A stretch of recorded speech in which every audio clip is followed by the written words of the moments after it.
যদি বলা যায় ইসলাম অনুগামী ভক্ত যারা আল্লাহকে লিখেছে, দেখে যারা গডের ভক্ত আছে, যদি বলা যায় আপনারা গডকে কেউ দেখেছেন, স্রষ্টাকে দেখে। যদি বলা যায় যত কৃষ্ণ ভক্ত আছে জগতের, বিশ্ব স্রষ্টাকে আপনি কি দেখেছেন? যদি বলা যায় পরির যত ভক্ত আছে, বিশ্ব স্রষ্টাকে কেউ দেখেছেন? ডাক্তার যখন কোনো রোগ নির্ণয় করতে পারে না, সমস্ত পরীক্ষা নিরীক্ষা শেষ হয়ে যায়, তখন ডাক্তার বলে আমাদের ডাক্তারি পরিষেবা এই রোগের মালিককে উপরওয়ালাকে ডাকে। উপরে কে? ঈশ্বর কে? ডাক্তার জানে না, কিন্তু মান সেই সত্তা শক্তিকে সকলে ভাবে। এই শক্তিকে কি বলে? ব্রহ্ম শক্তি।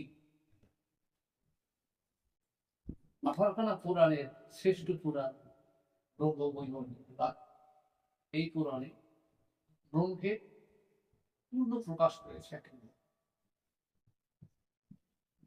এবার স্রষ্টার জগতে সৃষ্টির মূলে পঞ্চম, যে কোনো জিনিস ধরতে গেলে এক ইংরেজি করা স্পর্শ করা যেত, তাই পাঁচটা স্রষ্টার সৃষ্টির মূলে পঞ্চসত্তা শক্তি। তৃতীয় যদি উদ্ভব, তার থেকে সৃষ্ট রূপ রস সব আর সৃষ্টি হলো জলচর জীব, সৃষ্টি হলো পাতারূপ জীব, সৃষ্টি হলো লতা পাতা ঘাট বৃক্ষবাদী জীব, সৃষ্টি হলো পশুরূপ জীব, সৃষ্টি হলো মানবরূপ জীব, সৃষ্টি হলো কৃমিকীর জীব। জীবের শ্রেষ্ঠ হচ্ছে মানুষ। এই মানুষকে ইতিহাস সাক্ষ্য দিচ্ছে আদিম মানুষ বা বন মানুষ। এই মানুষের ভিতরে বিভাজন ছিল না। ধর্ম, অর্থ, কাম, মোক্ষ, স্থূল প্রভূত সাধক সিদ্ধ, পিতা মাতা গুরু আপন বন্ধু একই মানুষ। এই মানুষের মধ্যে ছিল না জাতিভেদ, জাতপাত, ব্রাহ্মণ, শুদ্ধ, একই মানুষ। এবার এই মানুষ দুটো শ্রেণী হলো নারী আর পুরুষ, একই মানুষ দুটো শ্রেণী, আর কোন জাতি নেই। পশুর জাতি, পাখির জাতি, মাছের জাতি, পোকামাকড় জাতি, লতা পাতা বৃক্ষাদির জাতি, বিভিন্ন জাতি আছে, কিন্তু মানুষ একটা জাতি। নারী পুরুষ। যখন নারীরা যৌবন প্রাপ্ত হয়, নারী গর্ভধারণে ডিম্বস হয়, ওই নারীর ঋতুমতি হলে ডিম্বকোষের মধ্যে যায়। পরে যখন নরনারী মিলন হয়, হঠাৎ ডিম্বকোষে পুরুষকে রস টেনে মুখ বন্ধ। কে বলছে? মহাসাধক লালন বলছে, ঘর আছে দুয়ার নাই, লোক আছে বাকি নাই, কেবা তারা আহার যুগে কেবা দেয় সন্ধ্যাবাতি কোকিল ভেবে বলে, মাকে ছুলে ছেলে মরে। এই তত্ত্ব নারীর। এবার ডিম্বকোষে কি থাকে? মায়ের শব্দের তাপ, পিতার সত্তা জল, আর কি মানুষ আলো বাতার জলে একটা মাংস, সেটা আস্তে আস্তে মাতৃ গর্ভাধার আকার ধারণ। 5 মাস যখন সময় হয়, পরমাত্মা প্রাণ ব্রহ্ম এসে জীবাত্মা। এবার এই পরমাত্মা প্রাণ সত্তা কোন সময়, কখন, কোন যোগে সৃষ্টি হইতে যুক্ত হয়েছে পরমাত্মা।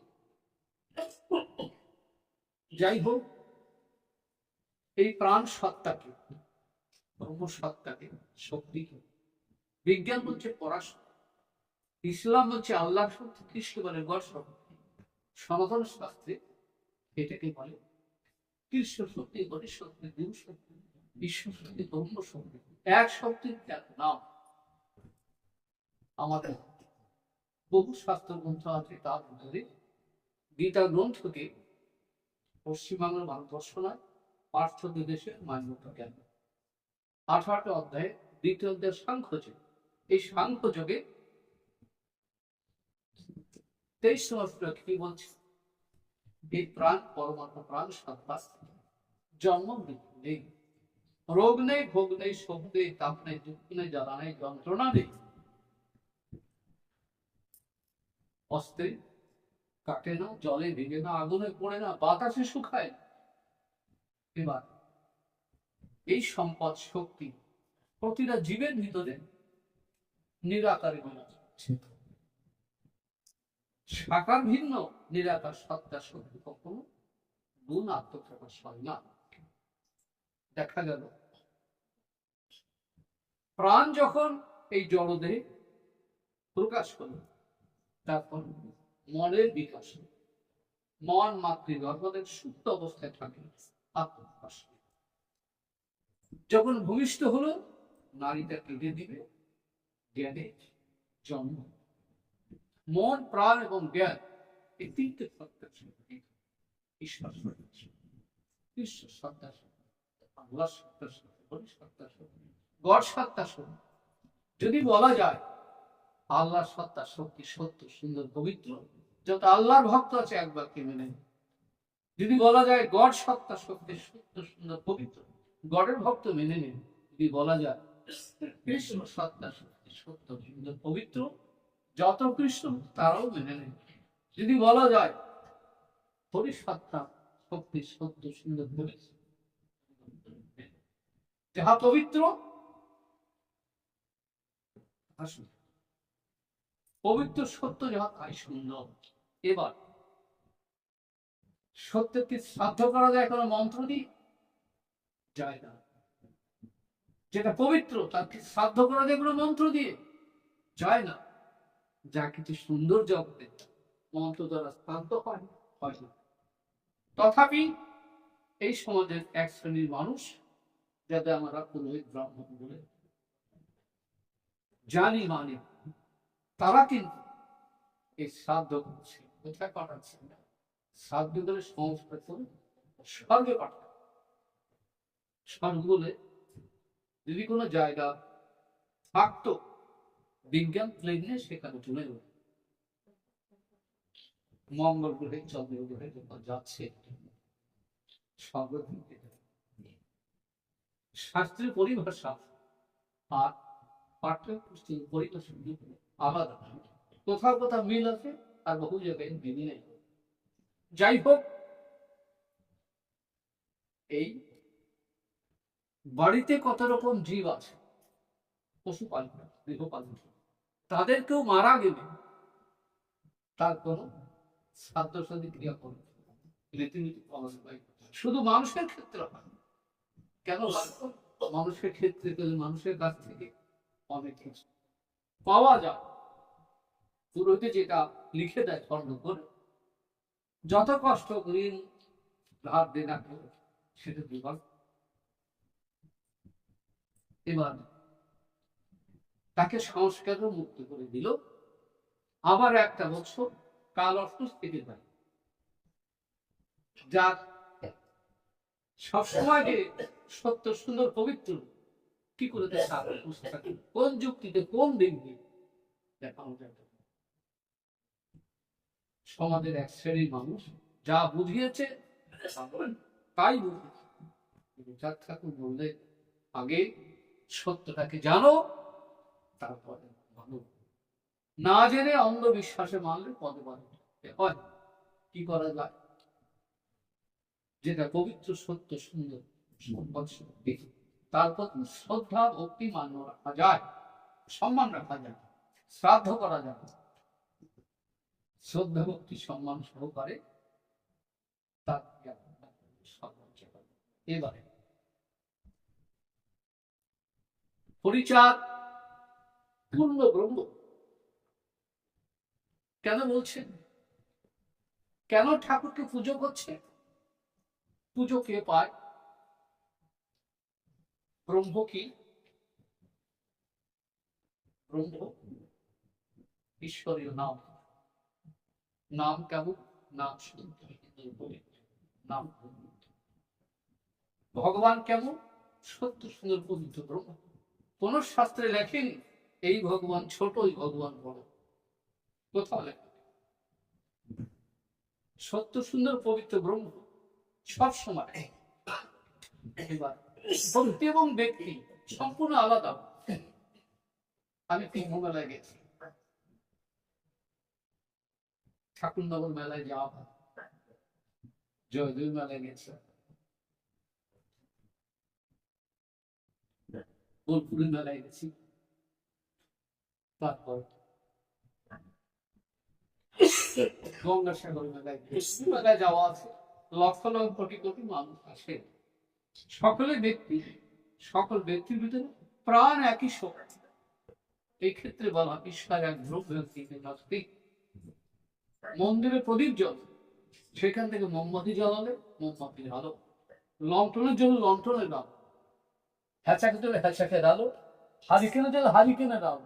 আলো বিষয়টা এক, যে পাত্র থেকে আলোটা প্রকাশ হয় সেই পাত্রের আলো বলা হয়। ঠিক তদ্রূপ প্রতিটি জীবের ভিতরে প্রাণ সত্তা এক।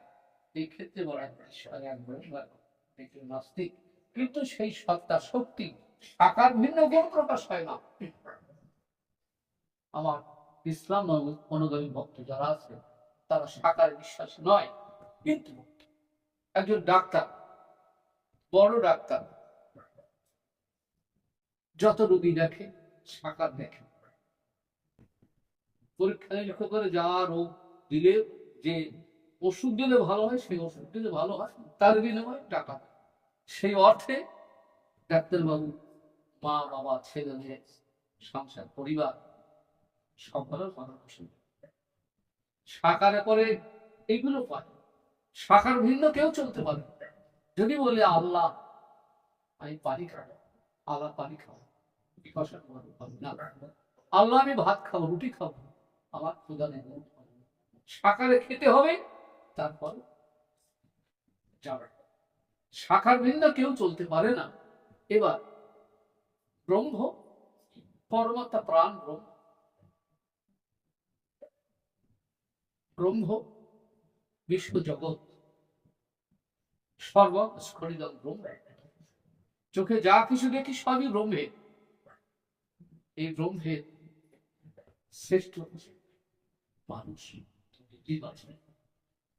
তাই শুনবে মানুষ ভাই, সবার উপর মানুষ তো তার উপর নাই। যত নিয়ম কানুন বিধিবিধান মানুষের তৈরি, যে নিয়ম যে রীতি যে নিয়মকে মানলে সংসার সমাজ জগতের মঙ্গল, এটা মানুষ। আর যেটা মানলে সকলার মঙ্গল না, সেটা মানা যাবে না। স্বামীটা মারা গেলে স্ত্রীটাকে জ্বলন্ত চিতায় এটা কি সমাজের মঙ্গল না অমঙ্গল? অমঙ্গল, মঙ্গল নয়। যে নিয়ম মানবো যাতে সকলার মঙ্গল হয়, আমি সেইটা ভেবেছি। হরিবল।